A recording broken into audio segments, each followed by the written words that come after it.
My name is Abdullahi Hassan. I also go by Abdipositivity. I also went by for a short period of time, Big Daddy. Don't, right? That, that's a different story for a different day. But cause I'm a big wrestling fan, so you know. Big Daddy P? Well, no, it's something in that nature. But I guess cause I'm black. But that's a different story. Yeah. But yeah, my name is Abdullahi. I'm 29 years old. Born and raised, well not now, but born in Toronto. Currently living in Vaughan, which is just 20 minutes outside of Toronto. But I was born with a physical disability called cerebral palsy, which requires me to use a wheelchair, and it affects the muscles in the body. Sometimes the muscles get tight, sometimes I deal with back pain, but alhamdulillah. And I was born 3 months premature. And so the doctor didn't know if I could walk or talk, but at the end of the day, Allah knows best.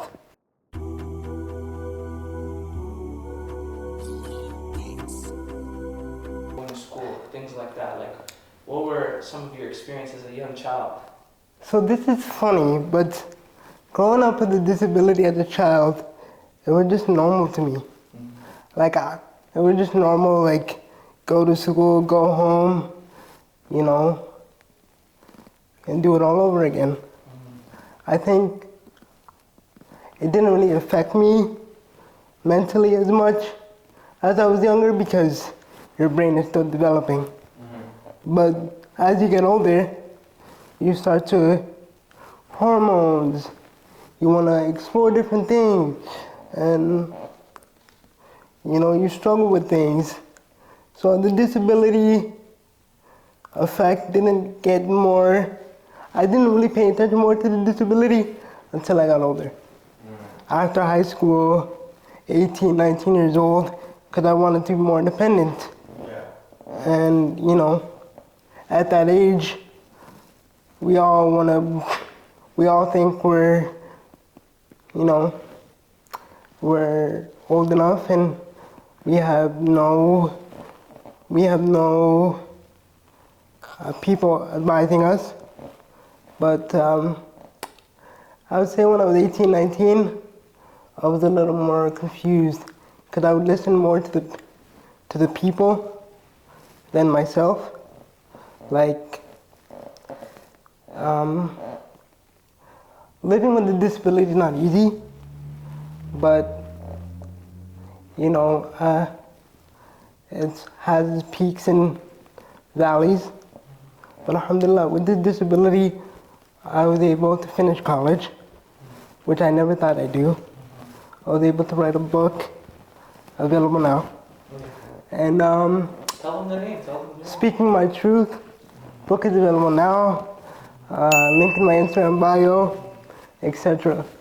And I was able to travel. I went to Africa for 13 months. I did Umrah for 10 of those 13 months I was there. So I got to travel to Mecca and Medina. And, you know, we just gotta accept the little moments we have because we never know when our time is gonna be. So just try to make the best of it. Alhamdulillah, no. Even when you were younger? No. MashaAllah. Alhamdulillah, no. Because I think I was always just happy. I never let my guard down. I always try to look at the positive outlook, and I always try to smile. At the end of my videos that I post on social media, we'll get to that in a bit, I think. I always say smile like nobody's watching. And that basically means just smile no matter what. Okay, so like I said, growing up with disability has its peaks and valleys. But I think growing up for me, people always saw me as this happy-go-lucky kid. You know, when they come in the house, Assalamu alaikum Abdullahi, how are you? Ma, ma. And then see you later. I think, how do I say this politely? I think people, like either immediate family, and some people always saw me as this kid that, you know, never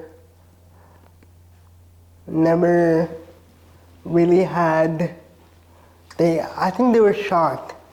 I remember I had a teacher like 20 years ago, and I was like 7 years old at the time. She thought I couldn't speak. So she asked me, when's your birthday? And she thought I couldn't speak. And I just said, May 30th. And then, so it kind of like, people always saw me as this happy-go-lucky kid. But I think in terms of the Somali community, they never treated me normal. Let me explain. Especially when I went to Africa too. So Somalis have this thing, you guys know, well they'll say anything that comes to mind. Anything. Oh, yeah. Anything that comes to mind. Yeah. So they'll say, quote unquote, Wilko Hanusinye, like he's sick. Somalis think that if you can't walk, that means Wahanusante, you're sick. Yeah.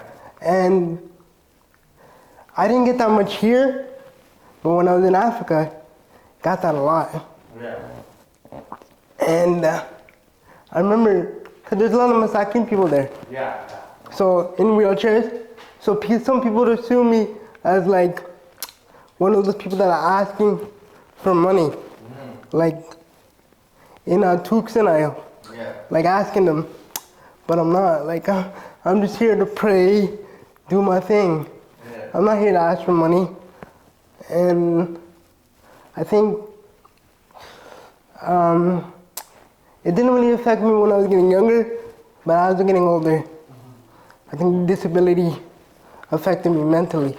How did that make you feel? Like kind of making, you know, people looking at you in a way, assuming certain things about you, you know what I mean? For me, the perspective that I have on it is making you feel othered, you know what I mean? Like you're different, lesser than. Yeah. You know what I mean? So talk about the feelings that you had whenever you'd experience these things. Like would it be mad, sad, like how did you feel?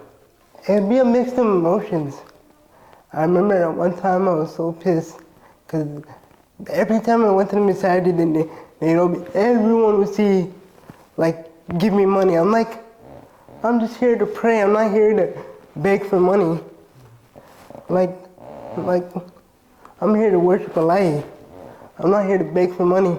If I was here to beg for money, it would be a different story, but I just love going to the masajid and love worshiping my Lord. But I think my disability, it's a blessing in many ways, but it's also a kind of a painful, a test in a way.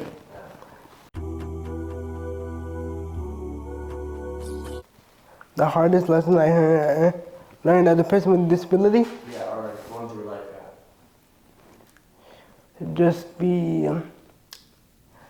there are times where I feel so trapped in my head, and sometimes I had this problem, and I can admit it proudly now. I'm a little too nice to people, because I don't want people to be upset at me. I don't want people to be disappointed in me. And people are like, you gotta put yourself first. And I say that in my videos, but how am I preaching it to other people when I'm not preaching it to myself? And you gotta understand too, the Somali community is very judgmental. They are very, may Allah forgive me, they are very close-minded. I'm saying the older generation. Yeah. No disrespect to my mother, love her dearly. Yeah. But it's hard, man, because like people with disabilities exist. The normal world sees that, but our community doesn't. They think we're sick.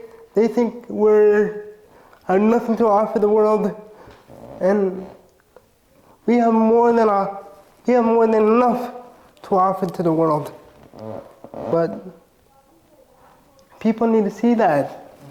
So my direct message, to the Somali community, Muslim community, people with disabilities matter. And we're not sick, we're just uniquely gifted, alhamdulillah. But we just want to be treated normal too. Like, inshallah ta'ala, like, I want to do this documentary. I want to travel the world more. I want to settle down and get married, have children. And that stuff will happen by the will and permission of Allah subhanahu wa ta'ala. But I think many more factors have to include in that. Like the parents have to realize, yes, my kid has a disability, but his disability is not all him. He's still him, but the disability doesn't define me or anybody else. And I don't call myself an advocate, but it just makes me upset. And does that make sense? No, 100%. Definitely makes sense. So we're gonna take a step back. Okay. You know what I mean? We want to go over the name, of Abdipositivity. Where did that stem from? You know what I mean? Where was the inspiration behind even the name? So okay. Talk us a little bit about that. So I was at a buddy's place. Shout out to Buddy. Shout out to my buddy Luke. Yeah. So I was at his house at the time. Now he lives in Hamilton. He used to live in Toronto. So we were playing video games. And you're probably asking, how did Abdullahi play video games? Okay, I'll answer that. So Microsoft created an accessible controller. I don't know if you've seen it. Yeah, it's pretty dope. So we were playing it and we were talking about football because we were both football fans, NFL fans. And then I was just saying, say something positive. And then he said something positive, then I said, Abdipositivity. So I kind of made it by myself. It was a complete joke. Yeah. And then I kind of made it into something. Watch YouTube, Netflix, listen to the Quran, fantasize about eating cheeseburgers. No, it's just, I try to, what do people say? Live my life with the glass half full. If that makes sense. And I just try to, any situation lost doors at me, I always try to look at the positive. It might take a few minutes to figure it out, but I always try to look at the positive. Yes, there are moments where I want to scream at the top of my lungs, but all I can say is alhamdulillah, right? I noticed that throughout this interview you say alhamdulillah, alameen, alhamdulillah, alhamdulillah, alhamdulillah. How has faith helped you throughout this journey, and how has that helped you in your mindset? Extremely a lot. I think because without Allah subhanahu wa ta'ala, you guys wouldn't be here today, I wouldn't be here today. So it's all thanks to the King. Because sooner rather than later, we're all gonna go back to him.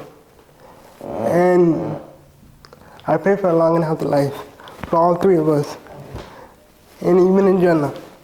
But my faith has helped me through a lot, and I think in times of uncertainty, I would just call out to Ilahi. Like, I remember last night, I woke up about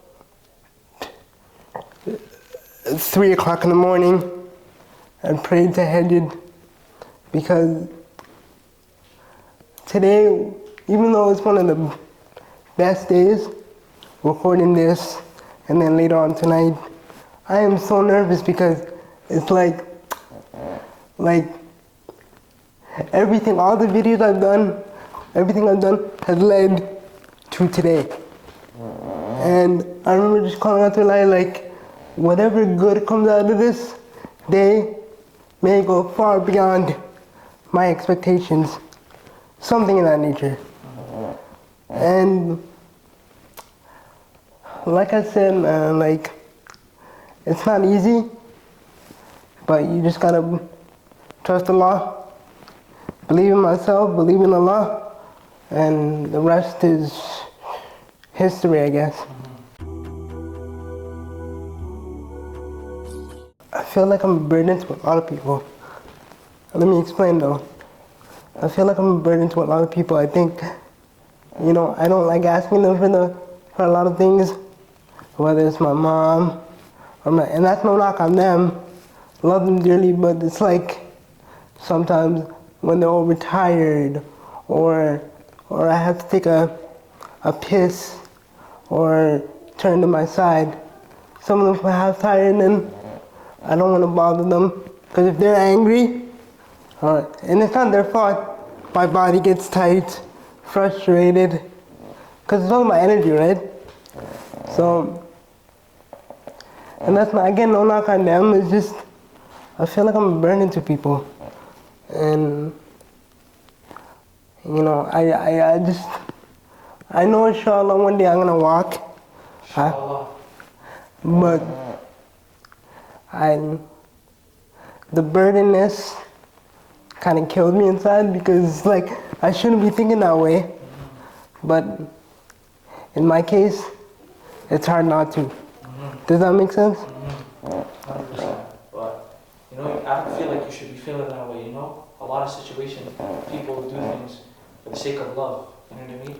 Yeah, absolutely. And they're doing it for the sake of love, but it's just like there's something like I wish I could do on my own, like take a shower on my own, take a piss on my own. Cause sitting in a chair for 13 to 12 hours a day. Like I remember when I was in college, I was sitting in the chair from like 7 in the morning until 7 at night. That's 12 hours a day. So and after a while your body comes normal to it. But then I think about it, even after I graduated, I'm like, what the fuck did I just do? Because when I did physical therapy in Nairobi, they're like, why is your body so tight? I'm like, that's sitting for 12 to 13 hours a day in school or at home. But I love doing it, because you can't stay in a room for 24 to 48 hours a day. Like it's, your brain is gonna hurt. But alhamdulillah, grateful, and yeah. What I would say is that you mentioned it a couple of times. You said, going through this journey, there's a lot of peaks and a lot of valleys, right? Yeah. So talk to us about that. Talk to us about, for example, you mentioned that you wrote a book. That is something that most people are not even able to do, right? Yeah. Most people are not even able to do. Yeah. And you wrote a book. You graduated university. These are things that are very amazing accolades to do as someone without a disability, and someone with a disability is even more powerful because of the extra steps that you had to go through, right? Right. So I can see those as, so how does it feel going from that such of a high from there, and then talk to us about the journey to the low points, Like, how do you feel? Like, sometimes you feel the highs and the lows. Talk to us a little bit about that. So let me rephrase that, but good question. Whenever I'm going through something, I want to do something, I always try to look at the negative side first, then the positive side, because the more I'm scared, the more motivated I am. Because anything you do, doesn't matter, painting or getting a job or leading prayer or working at McDonald's, it's everything you do, no matter how bad you want it, Allah subhanahu wa ta'ala is going to throw a test. Because He tests the ones He loves. And my disability has been the biggest test of my life, but there's also been many blessings to it. Like, for example, my family, my mom, shout out to my mom, my sisters, my brothers, even before that, my dad.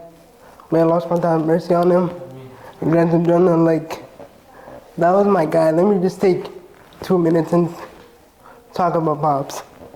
Like, you ever had that one best friend that always checked in on you, even when you didn't need it? That was always Abba for me. And, you know, I've had 2 surgeries in my lifetime, and he was always there. Anything I needed, he would always put me first. And, like, sometimes I didn't really appreciate it until after he was gone. But, like, if I can be half of the man he was as a father one day, then I've done my job. Does that make sense? Yeah, 100%. Absolutely. On another note, let's take a little step back. Yeah. You know, I want to talk more about your accolades. You know, you Mm-hmm. talked a little bit about your book. You know, you've talked about going to college and your experience, but I want to hone in on those 2 things. You know what I mean? Because, you know, a lot of people are incapable of even writing a book. They don't even know what the process is like. So talk to us about it, what your inspirations were, and then talk to us a little bit about your book, you know, for people who might not necessarily know. So, I've always wanted to write a book since I graduated high school. I would always say to the people, you know, I'm going to write a book one day, I'm going to write a book one day, or I want to write a book. And it didn't really come into fruition, because after I graduated high school in 2014, I took about a year off just to relax, trying to figure out what to do next. And even back then, I wasn't thinking about writing a book. And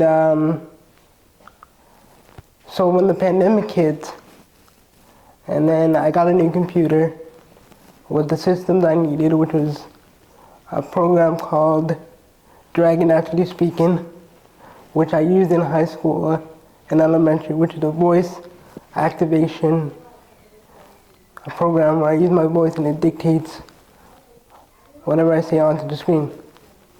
So, because it's hard for me to type on the keyboard. So once I got that, government paid, alhamdulillah, I was able to, I remember I called one of my best friends, and Connor, and I said, I remember I made a quick dua. I said, Allah subhanahu wa ta'ala made this easy for me. And I called him and I said, Con, I don't know what to do. He just said, just write. And the first chapter I wrote was the chapter about my father. That wasn't the first chapter in the book. That was like chapter 8 or 9. But the first chapter I wrote was the chapter about my dad. Because when I started writing the book, it was 6 months after his death. So it was still fresh and new. So that was on my mind. I'm like, let me just write. And then as time went on, more and more experience started happening.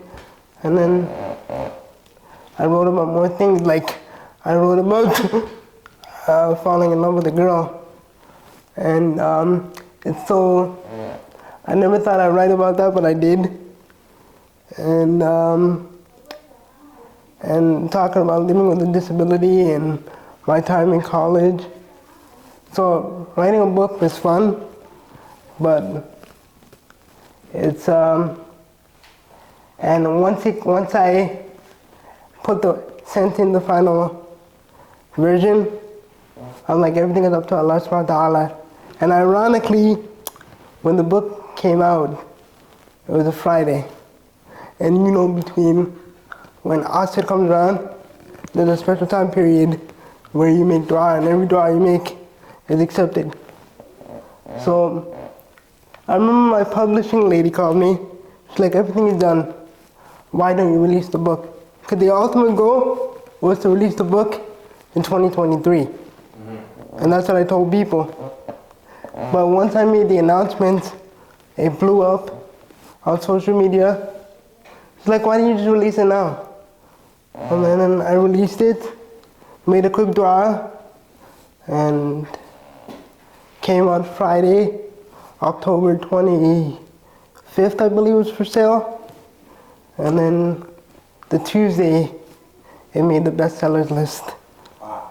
So. So how did that, in that book, for example, we're men here, you know, especially Somali men, being vulnerable is not in our vocabulary, you know what I mean? Yeah. So, We don't even know how to spell it. yeah, exactly. We don't know how to spell it. Like, even me, it's hard to talk about my emotions or anything like that. Yeah. How did, was it hard for you to be vulnerable? Was it hard for you to, like, for example, in your social media, in your book, and how did that help you grow as a person? I think being vulnerable is one of the greatest gifts any human can have. It's not a weakness, it's a blessing. Because I think as humans, it doesn't matter what age we are, we have a tendency to hide our emotions, including ourselves. Like, I'm a very closed person. I don't like to talk about too many things. And I think my story, my book was able to give me that opportunity to show people, like my family, like who I am. And it's not easy as a Somali person to express your feelings. Like, Somali parents expect so much better from you, I guess. Does that make sense? Yeah, 100%. And so it started off as a joke, Abdipositivity, and then you said, you know what, I'm gonna get into posting online, being a little bit of a light of hope for people. So talk to us about that journey. Talk about going on social media. My goal was the social media thing, I remember one of my PSWs at the time, when I was in Toronto, she's like, why don't you just open TikTok? And TikTok, if you remember, it kind of blew up in the pandemic. Yeah. And I'm like, yo, I don't believe in TikTok. I think it's just people dancing, and it was so stupid. And no disrespect to the people. But, you know, and then I'm like, okay, so I created the account, and then it kind of started posting videos of motivation, and then not thinking nothing of it. And then it turned out to be, and then I started posting more on IG, Instagram. And then what I would do is post the video and then send it to, like, DM it to followers, some people I don't follow, and they started interacting to it. So I'm like, oh hey, this is going places. So and then it kind of turned into something, and then I kind of treated it like a day-to-day job. And then I see it, because you had like 2,000 posts, man. You're doing amazing. You're doing more better than us. well, you guys are much better than me. You know, you guys are amazing. So, but thank you, I appreciate that. You know, and I'm like, people think you should be a motivational speaker. Thank you for the videos. I really needed that. I'm like, and then I started questioning, I'm like, are they really saying that, or do they actually, do I actually believe what they're saying? And then, yeah, and then my follower count ended up growing up, my view count, so I'm like, let's just continue. But while I was there, I was doing all these messages, and it was, making people happy, but I think I wasn't using those words on myself, and that kind of, like, I love what I do, but if you don't use those words on yourself, then it, doesn't mean nothing. So, as time went on, I did more and more videos, and it kind of just took on a mind of its own. But I think now I can say these videos are a healing process for me, and trying to love myself more and appreciate, the moments. Yeah. The good, the bad, the ugly, the funny, the awkward, and everything. So are you really doing those videos for other people? Or are you doing it for yourself more? A bit of both. If you asked me 6 months ago, I would say I'm doing it for other people and I want to do it. But now I can say I'm doing it for me too. Because I think alhamdulillah, I didn't have to deal with no trauma. I think the only trauma I had to deal with is kind of trying to express myself and love myself, and it's still kind of hard, but all I can say is alhamdulillah, alhamdulillah.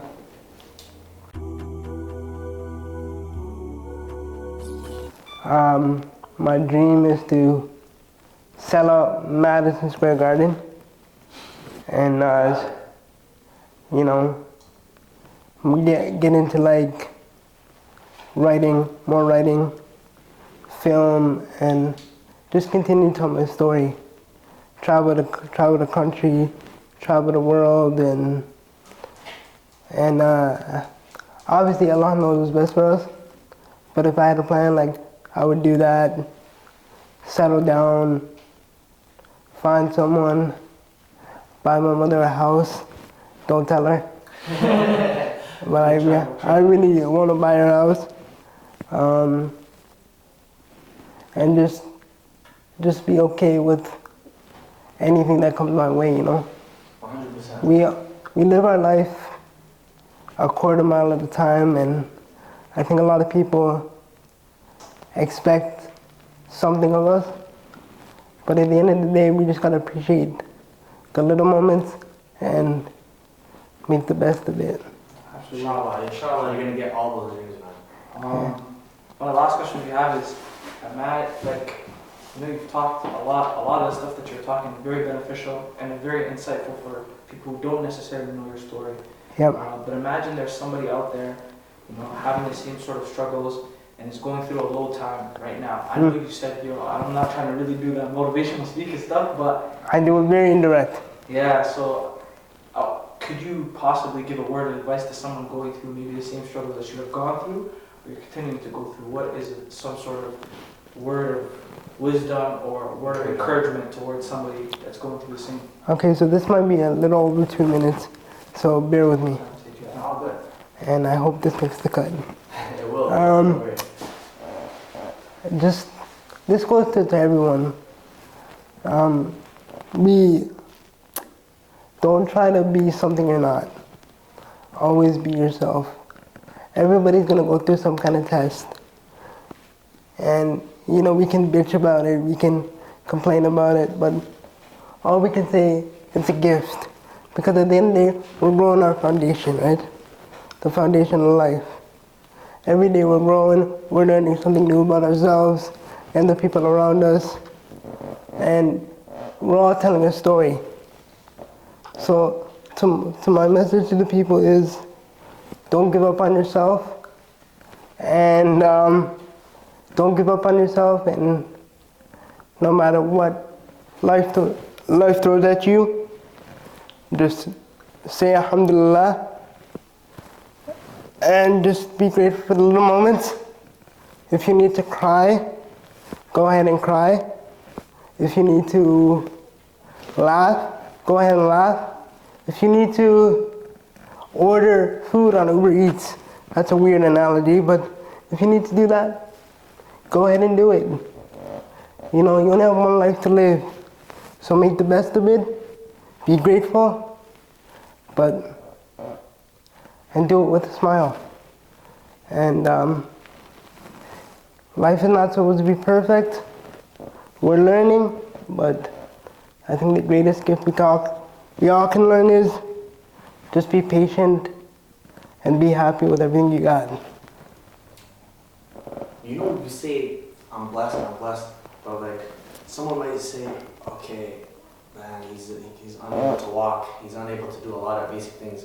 How do you stay with a grateful mindset, despite the challenges? Because it could have been worse. Doctors didn't know if I could walk or talk. I was born 3 months premature, a full month in the NICU. So it's like, what do I have to complain about? Like, people with disabilities are human. It's not all black and white, but alhamdulillah, I've done some great things. I graduated college. Alhamdulillah, I went to Nairobi, Mecca and Medina.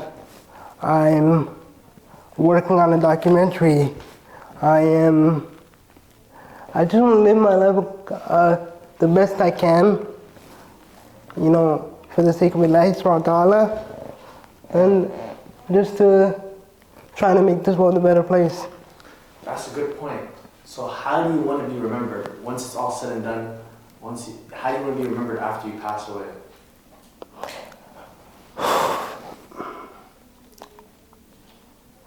I want to be remembered as someone who tried his best, someone who always put his loved ones first before himself, which I know that's a touchy subject, but because you're always supposed to be putting yourself first. But I think your legacy matters, and my legacy, I think, is someone who tried to make a difference and tried to, you know, always was God-fearing. At least I tried to be.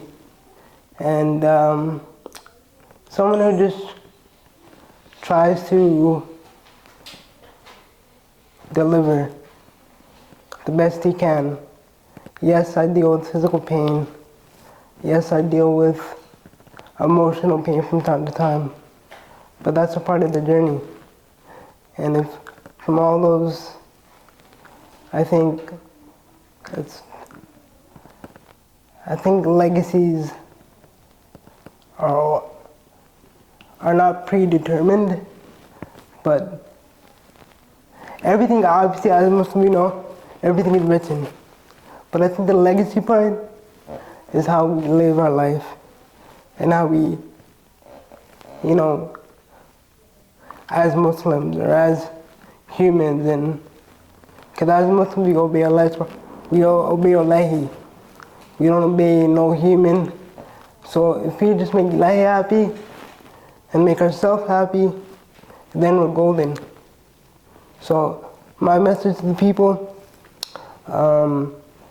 smile, stay grateful, stay humble, and be kind to yourself and the people around you. Because one day they might be gone.